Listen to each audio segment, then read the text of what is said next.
Hello and welcome to MedEd Views, the MedEd News podcast series. My name is Joshua Slatko, and I'm a contributing editor for MedEd News.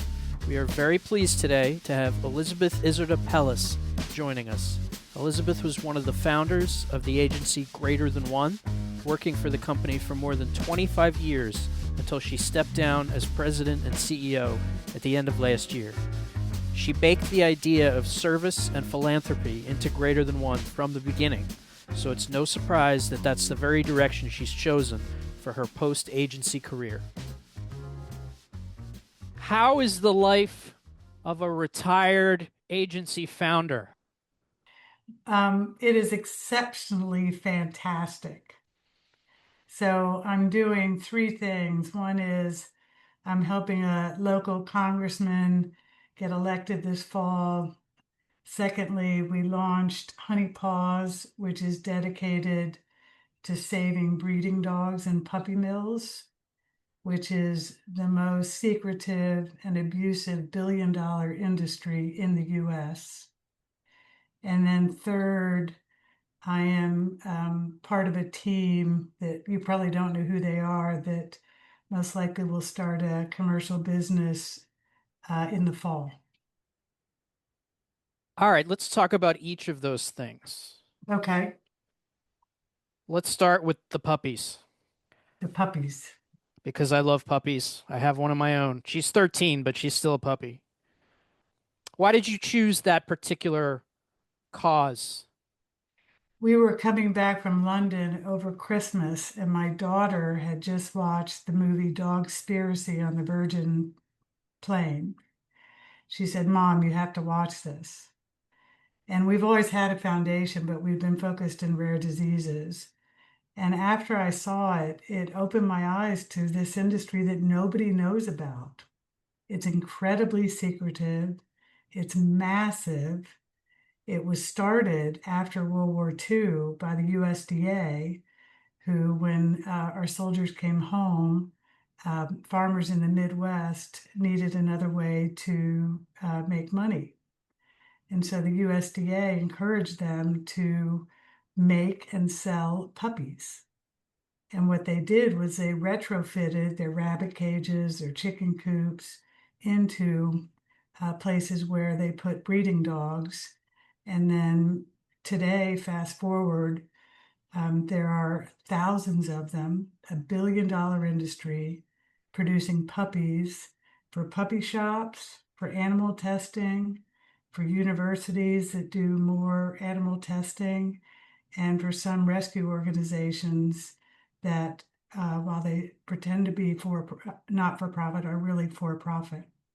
It is a brutal industry. I recently read about Ridgeland Farms. Are you familiar with that place? Yep, very. Is that sort of in the same, Yep. I don't know, area of attack that you are focusing? So that is a puppy mill, and they breed beagles, hundreds of them, for all of the reasons that I explained a moment ago. They've released, I think it's about 1,500, have retained 500, because those 500 are under contract for universities and research organizations. And those 500 will still be delivered for, said indelicately, for torture. So what is the goal for Honey Paws? What are you attempting to accomplish to prevent those sorts of activities? Four things. Number one, we want to encourage the USDA to do their jobs better and enforce the rules around animal welfare for puppy mills. Number two, we will be working with state legislatures to get them to pass laws that prevent the sale of puppies in puppy shops. And there are 7 states today that don't allow that. We're starting with Missouri, Texas, and New York.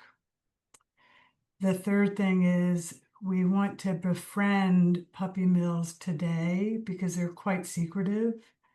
And instead of killing the breeding dogs that no longer are can produce puppies, We want them to give them to us so that we can rehabilitate them via veterinarian, get them sorted out. Mentally, they're usually kind of destroyed, but fix that up and then find them a home.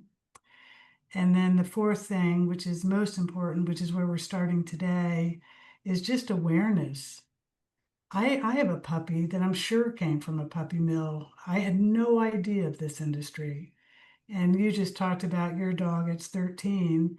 My guess is this is all new information. And so if we can put it out there and have people know that it exists, either they will still buy from a puppy mill, but meet the mother, or go to a reputable breeder um, and just talk it up.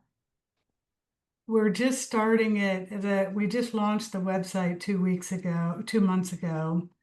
And the 3 states we've chosen, the first emails will go out on Friday to all of the state legislatures in Missouri, Texas, and New York introducing Honey Paws.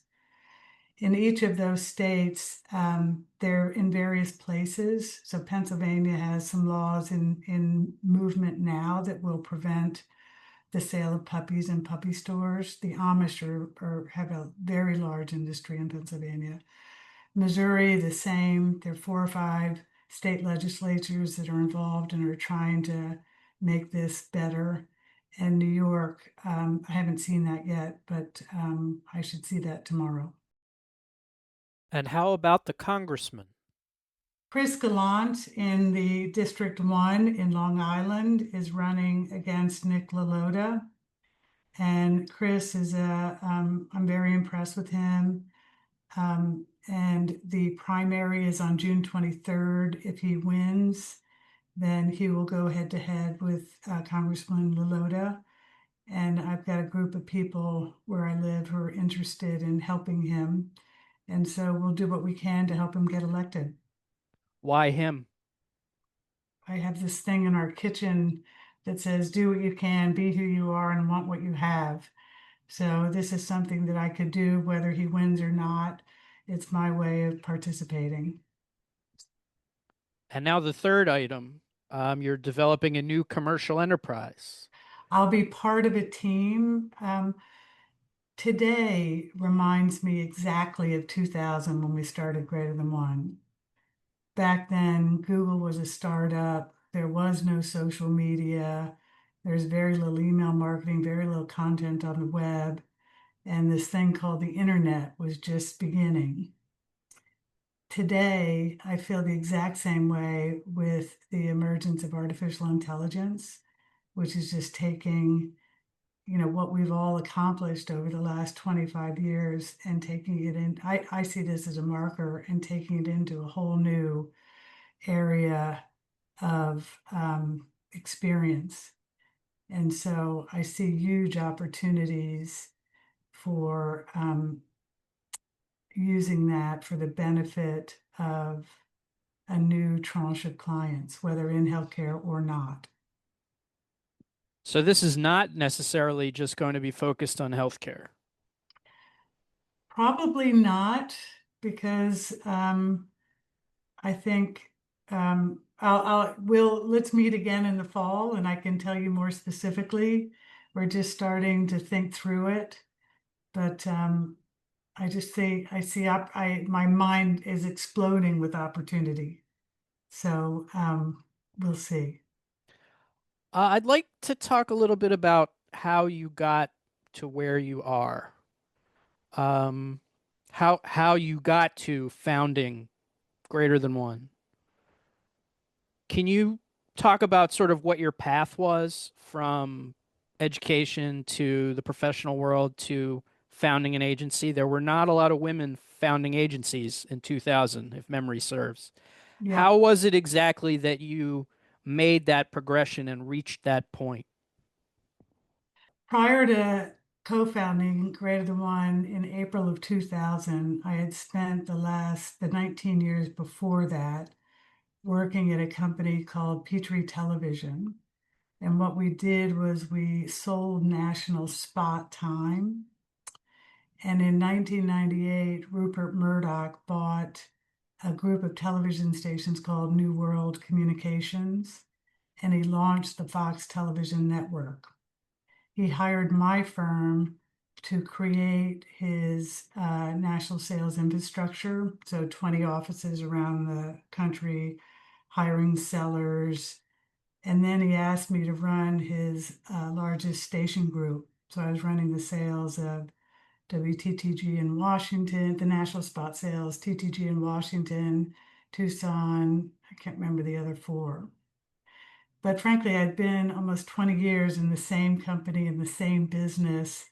And I am by nature an entrepreneur. My father was, I have brothers who are, my uncles are.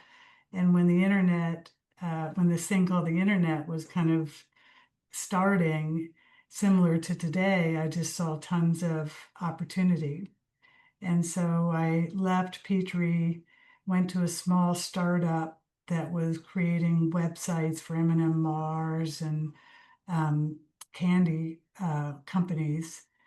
And I said to the managing partner, if you teach me the internet, I'll give you all my sales and marketing for free for 6 months.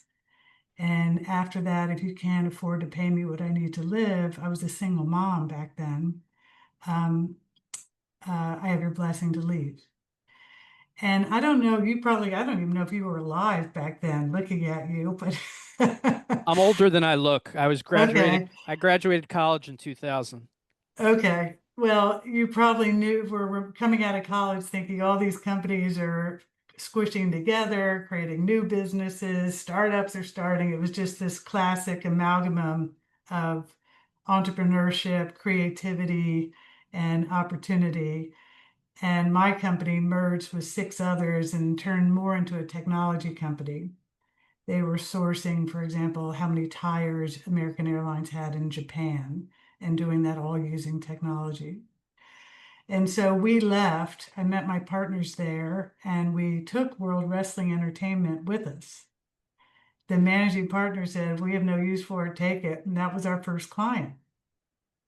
And so we were selling all of those t-shirts online. And my partner, Krista Toole, one of them who now has her own company called Reach Media Studio, almost single-handedly was selling $1 million a month of those t-shirts, routinely breaking their servers.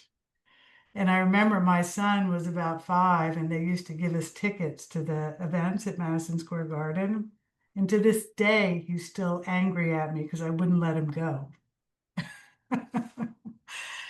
And from that place, 25 years later, we built, $100 million business, and it was all focused on healthcare and media and technology. And we never had any outside debt, so we were employee owned, and all we had to think about was our clients. And so we would build things for them, we built things for ourselves, and we did anything we needed to do to make them successful. And via that, we became successful. How in the world did you get from pro wrestling to healthcare? The truth is, we just found it interesting. We got our first client, Eli Lilly. It was Actos, which is a diabetes drug. A friend of ours said, I need search media done for this product. And that was the spring of 2000, about May, month after we started. And then 6 months later, Eli Lilly did an RFP for digital media agency of record. They had a $19 million media spend. They asked us to compete for it. We were 10 people. We competed against Footcone Belding and an agency called IMC Squared, and we won it. And that launched us in healthcare. And we loved it.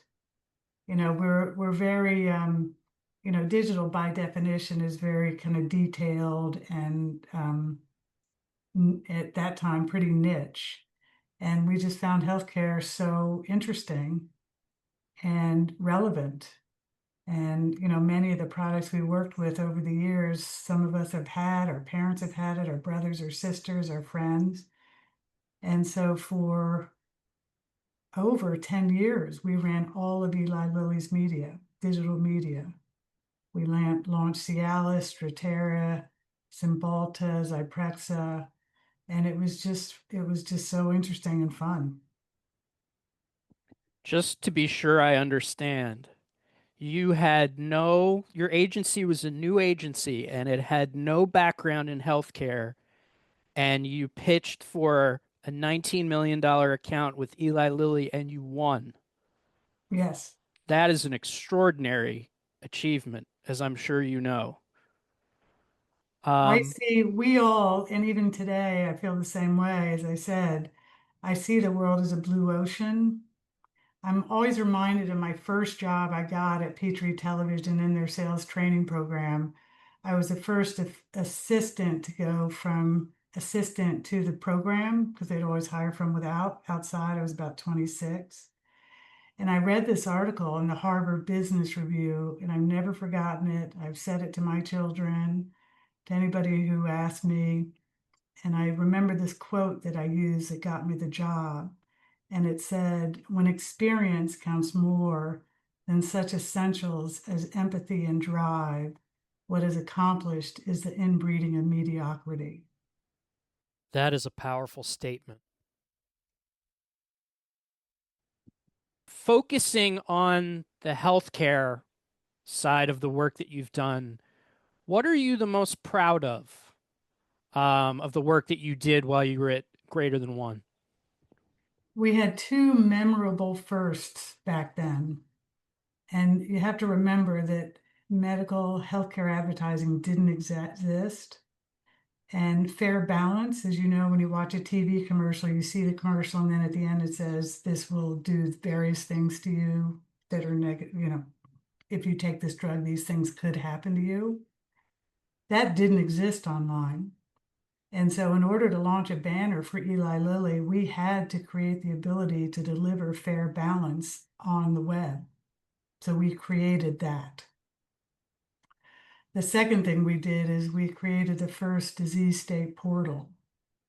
So a person I was introduced to called me up and he said, Elizabeth, there are 18 million people in the US who have diabetes, and I want to build a business around it. Can you help me? And we built D-Life for him, which still exists today. And it was the first digital launch of a disease state portal ever done.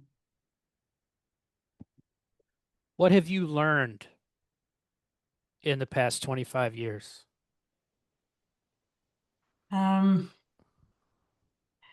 I know this is going to sound kind of pedantic, but just live your life the way your parents taught you to. Be curious, never lie, be honest with people, try your best, learn every day. Um, and in my case, hire people who are smarter than me. And then let them do their jobs. Don't interfere with them. I'd like to ask you a little bit about mentorship, in particular in the healthcare communications world. Who do you feel like your mentors were? And did you ever sort of actively think about being a mentor or how to be a mentor um, to the people that were working for you? And how did you go about that? My first mentor was a man named Tom Murphy, and he owned a company called Capital Cities Communications. Their first television station was in Albany, New York. He was my father's age, my next door neighbor. And he bought that via that little place of owning 6 or 7 television stations. And one of the things he did was none of his salespeople, none of the people in the station were ever allowed to take any free lunches or free dinners. And that made such an impression on me that he was just focused on his TV stations doing their business. And ultimately, he bought the ABC network and it turned into Capital Cities ABC. The other thing he taught me was, Elizabeth, if somebody gives you a compliment, smile, say thank you, and don't believe a word they say. And the third thing he taught me was Elizabeth. Well, he used to call me Liz the Great. He was just he was my mentor. It was like an uncle to me. He used to say, Liz the Great, hire the best people you can find and let them do their jobs. So he was my mentor principally. And then over the years, I have a board of advisors of three fabulous people who I call for various reasons. Um, and then in terms of me being a mentor, anybody who asks me, I will spend tons of time with them. So I've pretty much lived my life under the radar in many ways. Um, but today we have three interns focusing on Honey Paws who, aside from them doing their work, I'm helping them. There are probably a handful of people who have pretty good jobs because I help them. And it's just basic in my life. I always like to ask what I call the choose your own adventure question, which is there, I mean, you roughly know what our audience is, folks who are in the healthcare and healthcare communications businesses. Is there anything that you'd like to tell me, that you'd like to communicate to that audience, but I haven't asked you the right question to elicit it yet? I would say the same thing that I say to any young person, including my children who I talk to about things like this. And I would suggest that it's thinking about the thing, forgetting healthcare, forgetting wrestling, forgetting candy. Think about the things you like to do and are good at. And then from that place, find a slot that allows you to do that well. To be in healthcare, you have to be really curious because it's not something you really learn in college, how a diabetes drug works, how, what COPD is. So you have to kind of want to learn all of that. And if you're a learner and you love that and you love healthcare, go for it and then find a role in that world that suits your inherent personality. You mentioned that you're a mom. Yes, I have two children. As your kids were growing up, how did you explain what you did for a living to them? No, nobody knew. My parents didn't know. My children didn't know. If you asked them, they would say, "Oh, she works at an ad agency." So they had no idea what you were doing on a daily basis. I mean, as they got older, of course, yes, but because many of them interned at the company so they could see it. But it isn't what Greater Than One did isn't something that rolls off the tongue. We turned into a media and technology company. And we started as a search company, then a media company. And and it's not something you learn in school. I know that's an odd answer, but it's it's a fact.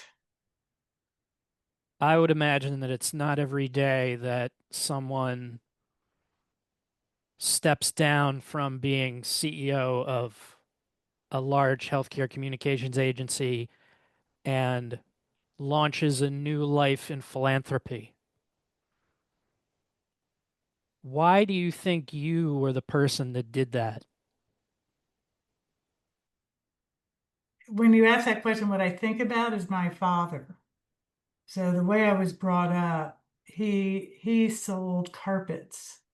And I was born in Dalton, Georgia, and we moved up to New York when I was 6. I'm the fourth of 5 children because he figured out that in the Middle East they were having this building boom, but they have no wood. So he'd fly over to all the Mideast companies and sell our carpets. And even through that, so that's the entrepreneurship and the drive and the empathy. And through all of that, he always um, gave a good bit of his time back to philanthropy. And he used to say to all of us, choose something and then do it. And in his case, he started with this small building in Portchester, New York, that people who had no caretakers at home could drop their children off so they could go to work. And over 30 years, it became this massive organization where people could still drop their kids off.